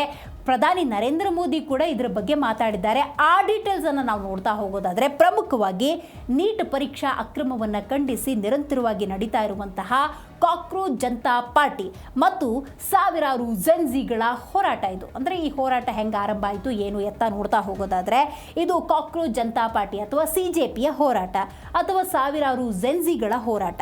ಜಂತರ್ ಮಂತರ್ ಬಳಿ ಕಲ್ಲು ತೂರಾಟದಲ್ಲಿ 2 ಸಹಾಯಕ ಕಮಿಷನರ್ ಸೇರಿದಾಗೆ 6 ಪೊಲೀಸರಿಗೆ ಗಾಯವಾಗಿದೆ. ಇದು ವಿದ್ಯಾರ್ಥಿಗಳ ಹೋರಾಟ ಶಾಂತಿಯುತವಾಗಿ ನಡೀಬೇಕಾಗಿತ್ತು. ಯಾಕೆ ಈ ಪ್ರಕ್ಷುಬ್ಧ ವಾತಾವರಣ ನಿರ್ಮಾಣ ಆಯಿತು ಅನ್ನೋದೇ ಪ್ರಶ್ನೆ. ಪರಿಸ್ಥಿತಿ ಉದ್ವಿಗ್ನಗೊಂಡ ಹಿನ್ನೆಲೆ ಇಂಟರ್ನೆಟ್ ಸೇವೆ ತಾತ್ಕಾಲಿಕವಾಗಿ ಸ್ಥಗಿತ ಆಗಿದೆ. 16 ಮೆಟ್ರೋ ನಿಲ್ದಾಣಗಳು ಬಂದಾಗಿದ್ದಾವೆ. ಸದ್ಯಕ್ಕಿರುವಂಥ ಮಾಹಿತಿಯ ಪ್ರಕಾರ ದೆಹಲಿಯ ಬಹುತೇಕ ಹೋಟೆಲ್ಗಳು ಕೂಡ ಬಂದಾಗಿದ್ದಾವೆ. ಅರ್ಥ ಮಾಡ್ಕೋಬೇಕು ಈ ಹೋರಾಟವನ್ನು ಹತ್ತಿಕ್ಕೋದಕ್ಕೆ ತೆರೆಮರೆಯ ಪ್ರಯತ್ನಗಳು ಹೆಂಗೆ ನಡೆದಿದ್ದಾವೆ ಅಂತ ಹೇಳಿ. ಒಂದು ಕಡೆ ಮೆಟ್ರೋ ಸ್ಥಗಿತ, ಮಗದೊಂದು ಕಡೆ ಇಂಟರ್ನೆಟ್ ಸೇವೆ ಸ್ಥಗಿತ, ಮಗದೊಂದು ಕಡೆ ಹೋಟೆಲ್ಗಳು ಕೂಡ ಬಂದಾಗಿದ್ದಾವೆ. ಇನ್ನು ವಾಂಗ್ಚುಕ್ ವಿಚಾರಕ್ಕೆ ಬರೋದಾದರೆ, ಉಪವಾಸ ಸತ್ಯಾಗ್ರಹವನ್ನು ಮುಂದುವರಿಸಿದ್ದಾರೆ. ಇದರ ನೇರ ಪರಿಣಾಮ ಕೂಡ ಯಾವ ಮಟ್ಟಿಗೆ ಆಗುತ್ತೆ ಅನ್ನೋದನ್ನು ಗಮನಿಸಬೇಕಾಗತ್ತೆ. ಇನ್ನು ಇಷ್ಟೆಲ್ಲ ಬೆಳವಣಿಗೆಗಳಾಗ್ತಾ ಇರಬೇಕಾದ್ರೆ ದೇಶದ ಪ್ರಧಾನಿ ನರೇಂದ್ರ ಮೋದಿ ಅವರು ಏನು ಹೇಳಿದ್ದಾರೆ ಅನ್ನೋದು ಬಹಳ ಮುಖ್ಯ ವಿಚಾರ. ಯಾಕಂದರೆ ಮೌನ ವ್ರತಕ್ಕೆ ಜಾರಬಿಟ್ಟಿದ್ರು ದೇಶದ ಪ್ರಧಾನಿ ನರೇಂದ್ರ ಮೋದಿ.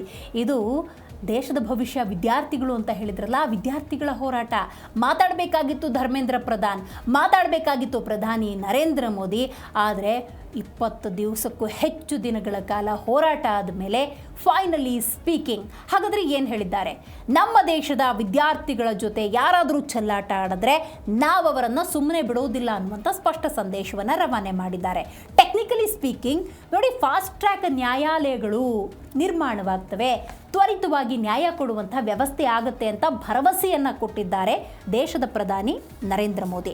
ಪೇಪರ್ ಲೀಕ್ ಪ್ರಕರಣಗಳ ತನಿಖೆ ಮತ್ತು ತ್ವರಿತ ವಿಚಾರಣೆಗಾಗಿ ಫಾಸ್ಟ್ ಟ್ರ್ಯಾಕ್ ಕೋರ್ಟ್ ಸ್ಥಾಪಿಸುವುದಾಗಿ ಘೋಷಿಸಿದ್ದಾರೆ. ಇನ್ನು ಯುವ ಜನರ ಭವಿಷ್ಯದ ರಕ್ಷಣೆಗೆ ತಕ್ಷಣವೇ ಅಗತ್ಯ ಕ್ರಮಗಳನ್ನು ಕೈಗೊಳ್ಳುವಂತೆ ಸಂಬಂಧಪಟ್ಟ ಅಧಿಕಾರಿಗಳಿಗೆ ಸೂಚನೆಯನ್ನು ಕೊಟ್ಟಿದ್ದಾರೆ. ಶೀಘ್ರ ಹಾಗೂ ಕಠಿಣ ಶಿಕ್ಷೆ ಜಾರಿಗೆ ತರುವ ಮೂಲಕ ಪರೀಕ್ಷಾ ವ್ಯವಸ್ಥೆಯ ಮೇಲೆ ಜನರ ನಂಬಿಕೆಯನ್ನು ಮರುಸ್ಥಾಪಿಸುವುದು ಮುಖ್ಯ ಉದ್ದೇಶ ಅಂತ ಹೇಳಿದ್ದಾರೆ. ನಮ್ಮ ಅಂದರೆ ದೇಶದ ಯುವ ಜನರ ಭವಿಷ್ಯಕ್ಕಿಂತ ಬೇರೇನೂ ಮುಖ್ಯ ಅಲ್ಲ ಅಂತ ಹೇಳ್ಕೊಂಡಿದ್ದಾರೆ ದೇಶದ ಪ್ರಧಾನಿ ನರೇಂದ್ರ ಮೋದಿ. ಹಾಗಾದರೆ ವಿಪಕ್ಷಗಳು ಏನು ಮಾಡ್ತಿದ್ದಾವೆ? ಇದು ಕೂಡ ಬಹಳ ಮುಖ್ಯ. ಕೇಂದ್ರದ ಮೇಲೆ ಮುಗಿ ಬಿದ್ದಿದ್ದಾವೆ ವಿಪಕ್ಷಗಳು. ವಿಪಕ್ಷಗಳ ಅಜೆಂಡಾ ಏನು? ವಿಪಕ್ಷಗಳು ಏನು ಹೇಳ್ತಿದ್ದಾವೆ? ಯಾವ ವಿಚಾರಕ್ಕಾಗಿ ಹೋರಾಟ ಮಾಡ್ತಿದ್ದಾರೆ? ಇದರಲ್ಲೂ ರಾಜಕೀಯ ಮಾಡ್ತಿದ್ದಾರೆ ಅನ್ನೋದನ್ನು ಗಮನಿಸಬೇಕಾಗತ್ತೆ. ಯಾಕಂದರೆ ಯಾವ ಹೋರಾಟದಲ್ಲಿ ರಾಜಕೀಯ ಎಂಟ್ರಿ ಆಗುತ್ತೋ ಅದೊಂದು ಪವಿತ್ರ ಹೋರಾಟವಾಗಿ ಉಳ್ಕೊಳ್ಳೋದಿಲ್ಲ. ನ್ಯಾಯಯುತವಾದಂಥ ಹೋರಾಟ ಆಗಬೇಕು. ಆ ನಿಟ್ಟಿನಲ್ಲಿ ವಿಪಕ್ಷ ಏನು ಮಾಡ್ತಿದೆ ನೋಡ್ತಾ ಹೋಗೋಣ. ಕಳೆದ 1 ದಶಕದಲ್ಲಿ 150ಕ್ಕೂ ಹೆಚ್ಚು ಪೇಪರ್ ಲೀಕ್ ಆಗಿದ್ರು ಯಾರಿಗೂ ಶಿಕ್ಷೆಯಾಗಿಲ್ಲ. ಅಂದರೆ 10 ವರ್ಷದ ವಿಚಾರವನ್ನು ವಿಪಕ್ಷ ಉಲ್ಲೇಖ ಮಾಡಿದೆ. ಅಕ್ರಮ ಎಸಗಿದವರನ್ನ ಸರ್ಕಾರವೇ ರಕ್ಷಿಸ್ತಾ ಇದೆ ಅಂತ ರಾಹುಲ್ ಗಾಂಧಿ ಗಂಭೀರ ಆರೋಪ ಮಾಡಿದ್ದಾರೆ. ಇನ್ನು ಶಿಕ್ಷಣ ಸಚಿವರ ವಜಾ ಆಗಬೇಕು.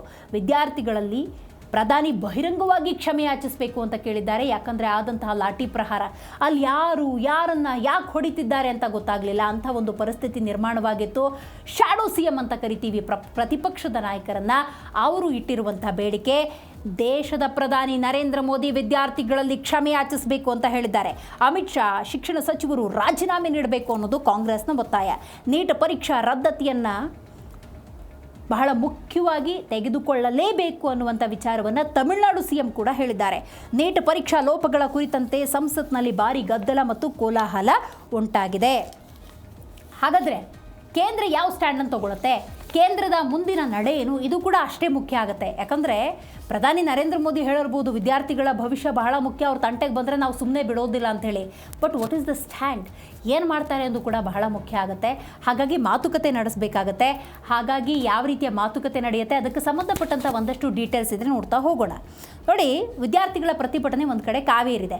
ಮಾತುಕತೆ ನಡೆಸೋದಕ್ಕೆ ವಿದ್ಯಾರ್ಥಿಗಳ ಪ್ರತಿನಿಧಿಗಳಿಗೆ ಸರ್ಕಾರದಿಂದ ಈಗಾಗಲೇ 4 ಅಧಿಕೃತ ಪ್ರಸ್ತಾವನೆ ಸಲ್ಲಿಕೆಯಾಗಿದೆ. ಅಂದರೆ ಇನ್ವಿಟೇಷನು. ಸರ್ಕಾರಕ್ಕೆ ಮಾತುಕತೆ ನಡೆಸುವ ಮನಸ್ಸಿದ್ರೆ ಪ್ರತಿಭಟನಾ ಸ್ಥಳಕ್ಕೆ ಬರಬೇಕು ಅಂತ CJP ಸಂಸ್ಥಾಪಕ ಹೇಳಿದ್ದಾರೆ. ಸರ್ಕಾರ ಮಾತುಕತೆ ನಡೆಸೋದೇ ಆದರೆ ಪ್ರತಿಭಟನಾ ಸ್ಥಳಕ್ಕೆ ಬರಬೇಕು ಅಂತ.